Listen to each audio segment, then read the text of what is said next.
मसीह में आप सबको मेरा सलाम। और मेरा ईमान है कि खुदावंद इन रोज़ों के अय्याम में हम सबको संभाले हुए हैं। और मेरा ईमान है कि आज के इस मैसेज के ज़रिए से बहुत सी रूहें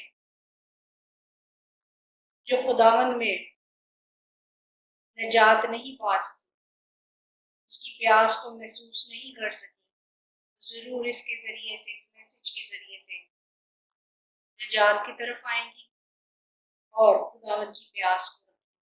हालेलुया। 5वां कलम, मैं प्यासा हूँ।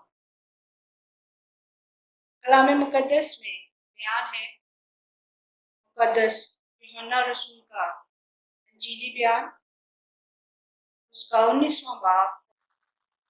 उसके बाद जब यीशु ने जान लिया कि अब सब बातें तमाम हुई ताकि नविश्ता पूरा हो, तो कहा, मैं प्यासा।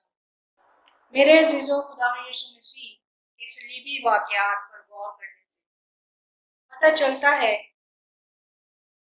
कि हमारे मसीह यीशु की तकलीफ और अजियत कितनी ज्यादा है। और उसका आगाज उसी वक्त से हो गया था जब वो फसा खाने के बाद पाक जुमेरात को रात 11 बजे बालाखाना से गतसमनी बाग की तरफ रवाना। और जब वो जान कनी की हालत में था और दुआ कर रहा, तो उसका पसीना गोया खून की बूंदे बन बन कर जमीन पर गिर रहा। सारी रात उस पर झूठे इल्जामात लगाकर मुकदमा चला। उसकी पीठ पर कोड़े मारे गए। जब हम देखते हैं कि जुमा के दिन सुबह 9 बजे उसके हाथों की कलाइयों और पाँव में कील लगाकर उसे सलीब पर लटका दिया गया, और यहाँ पर कितनी दर्दनाक तकलीफ दे बात कि हमारा मसीह यीशु हमारी खातिर सलीब पर चढ़ाया, पिलाकर उसके जिस्म से पानी की कमी हुई। मेरे अजीजों, यहाँ पर एक बड़ी नुमाया सी बात नजर आती है कि कोई भी इंसान जब जिस्म की हालत में होता है तो उस पर जब लाठी चार्ज किया जाए, उसे धक्के दिए जाए, तो यकीनन उसे कुछ खाने को ना दिया जाए, ना पीने को दिया जाए, तो वो जिस्मानी तौर पर कमजोर हो और फिर पसीना निकलेगा। पसीना निकलने की हालत के बाद उसे जरूर प्यास लगे। सो हमारे मसीह को भी प्यास लगे। और यहाँ पर मैं दो प्यास का जिक्र करूंगी, एक तो उसको जिस्मानी प्यास और दूसरी उसको रूहानी प्यास।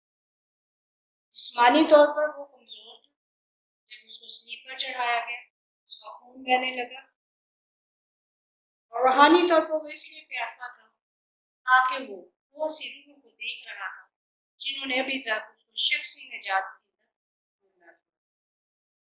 और फिर खुदा यीशु मसीह के मुंह से अल्फाज निकले कि मैं प्यासा हूँ। इतने पावरफुल अल्फाज, मैं प्यासा हूँ। पिछले 15 घंटों से खुदा यीशु मसीह के दुख और दर्द को जब हम तकलीफ को देखते हैं तो जरूर उसकी तकलीफ में इजाफा हो। जिस्मानी तौर पर कमजोर हो चुका है। बेशक वो खुदा बाप का बेटा जमीन पर जिस्म की हालत में आया था, लेकिन वो जिस्मानी तौर पर कमजोरी की हालत में ही उसे फिर प्यास महसूस हुआ। बाहैसियत इंसान वो बनी नौ इंसान के गुनाहों की कफारा के लिए, और ये सब कुछ बर्दाश्त कर रहा, लेकिन आखिरकार जिस्मानी दुख और तकलीफ की शिद्दत और नाबीदगी ने उसे ये कहने पर मजबूर कर दिया कि मैं प्यासा। कलवरी के सफर में जब खुदा यीशु मसीह को दोबारा मशरूब पेश किया गया, पहली दफा 9 बजे जब उसके हाथों और पाँव में कील लगाई, इतनी दर्दनाक बात, और उसे सलीब पर लटका दिया। मत्ती उसका 27वां बाब और उसकी 33वीं आयत और 34वीं आयत में बयान है, और उस जगह जो गुलकता यानी खोपड़ी की जगह कहलाती है पहुंचकर फट मिली हुई मैं उसे पीने को दी, लेकिन उसने चख कर पीना न चाहा। आमीन। मेरे अजीजों, एक रवायत के मुताबिक कौमी हुकूमत जब किसी को मसरूफ करती तो उसे असली पर लटका देने के बाद फट मिली हुई मैं पेश की जाती। ये उनका दस्तूर, उनकी रवायत थी, ताकि उसका दुख और दर्द कम हो जाए। लेकिन मेरे अजीजों, जैसा कि मत्ती की अंजील में बयान है 27वें बाब में, क्योंकि वो नजात हिंदा था, उसने सिर्फ उसको चखा और छोड़ दिया, उसने पिया नहीं। अब मेरे को उसने पिया नहीं, बल्कि चख कर छोड़ दिया। मेरे अजीजों, क्योंकि हमारा निजात हिंदा खुदा यीशु मसीह हमारे गुनाहों की कफारा के लिए रजाकाराना तौर पर दुख को बर्दाश्त किया। उसे इस बात की भी प्यास थी, वो सीढ़ी में इस प्यास को महसूस किया। यहाँ कलाम मुकद्दस में यूहन्ना की इंजील उसका 27वां बाब और उसकी 34वीं आयत में बयान है, फट मिली हुई मैं उसे पीने को दी। फट मिली हुई मैं, यहाँ लफ्ज फट काबिल गौर है। पुराने अहदनामा में इब्रानी जुबान के दो अल्फाज का तर्जुमा फट किया गया, मरीरा और रोश। मरीरा जर्द रंग का कड़वा पानी है जो किसी दरख्त के पत्तों को निचोड़ कर निकाला जाता है और किसी मशरूब में डालकर पिया जाता है और उससे इंसान मदबूस हो जाता है। नविश्ता की तकमील खुदा यीशु मसीह की ज़मीनी ज़िंदगी का मुताला करने से हमें पता चलता है कि उसकी पैदाइश और सलीबी मौत तक के तमाम वाक़यात कलाम मुकद्दस के मुताबिक। पांचवा कलमा में प्यासा हूँ, खुदा यीशु मसीह आज भी प्यासा, वो उसी रूहों का प्यासा। वो चाहता है कि जो सलीब पर उसने ये बोला कि मैं प्यासा हूँ, वो आज भी उनसे बोलता है। मसीहों से, ईमानदार बेटे और बेटियों से, हर कौम से कहता है कि मैं प्यासा। तो वो चाहता है कि वो प्यास जो उसने उस वक्त सलीब पर महसूस की, आज उसके लोग फजल के दौर में इस प्यास को महसूस करें, उसे शख्सी निजात के तौर पर। हालेलुया। ज़बूर 69 और उसकी 3री आयत में बयान है, मैं चलाते चलाते थक गया, मेरा गला सूख गया, मेरी आंखें अपने खुदा के इंतजार में कतरा गई। मेरे अजीजों, हमारा मसीह खुदा उस वक्त सलीब पर जरूर चलाया, वो इंसानी तजस्सुम में होते हुए उसका गला प्यास लगने की वजह से सूख गया, लेकिन वो खुदा बाप का बेटा जमीन पर इसीलिए आया था ताकि निजात के काम को पूरा करे। हालेलुया। फिर ज़बूर 69 उसकी 21वीं आयत में बयान करता है, उन्होंने मुझे खाने को इंद्रायण दे दिए और मेरी प्यास बुझाने को उन्होंने मुझे सिरका पिलाया। लफ्ज सिरका पानी मिला हुआ सिरका इंतहाई गरीब लोगों का मशरूब था, जो मैं के अमीर खाने से बनता था।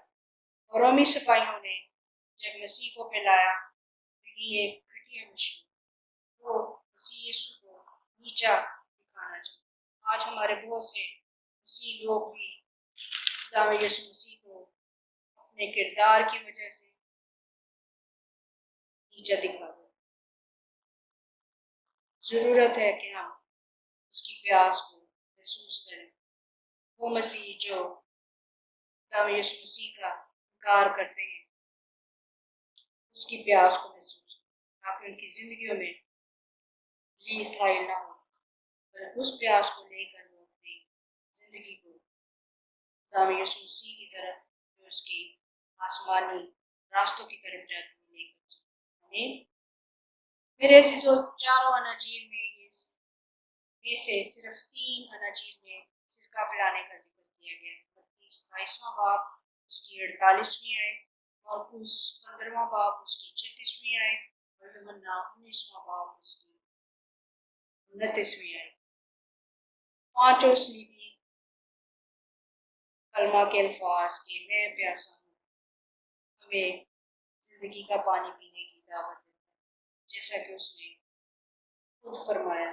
यूहन्ना उसका 7वां बाब और उसकी 37वीं और 38वीं आयत में यूं मरकूब है कि अगर कोई प्यासा हो तो मेरे पास आकर पिए, जो मुझ पर ईमान लाएगा उसके अंदर से जैसा कि कलाम मुकद्दस में आ चुका है जिंदगी के पानी की नदियां जल।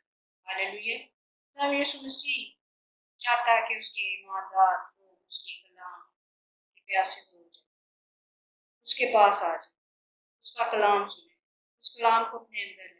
ये इलाही कलाम जो उसने बहुत सालों पहले, हजारों साल पहले अपने नबियों के वसीला से लिखवाया, खुद बयान किए, उसके प्यासे हो जाए।